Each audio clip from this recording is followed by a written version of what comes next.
Now, at the outset, I have to both congratulate as well as thank Prime Minister Shri Narendra Modi, Home Minister Shri Amit Shah. This is something which had not happened for the last 70 years, and many of the senior leaders, politicians, even critics and analysts had started saying that this would never happen, this is not possible. Some of them went to the extent of saying that if it happens, there will be bloodshed around, there will be nobody around to carry the tricolour aloft. But now this has happened, and the manner in which has gone off smoothly, one after the other, as a sequence of events after the 5th and 6th of August, when there was a constitutional change, and now after the coming in of the Union Territory.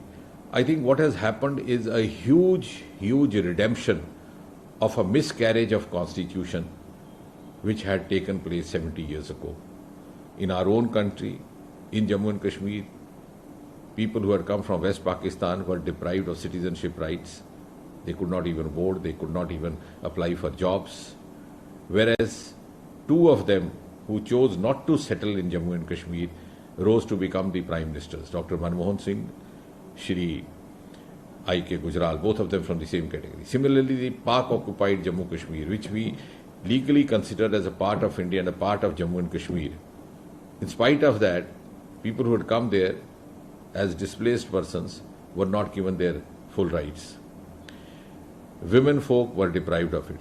The All India Services officers, having given 30-35 years of their service with all dedication and commitment to the state, were then asked to quit and go back to wherever they wanted, but not in Jammu and Kashmir, which was not only unjust but also inhuman, and it's not the norm which is being followed in the other states and the other UTs of India, because they are being given both their children as well. So now I think this is a correction of an anomaly which was waiting to happen. Maybe it was God's will that it would happen only when Shri Narendra Modi is the Prime Minister and Shri Amit Shah is the Home Minister. I personally feel gratified also because it is happening before our eyes in our lifetime, and if not to a very large measure, but maybe in a very small fraction, we too were part of this exercise. Thank you.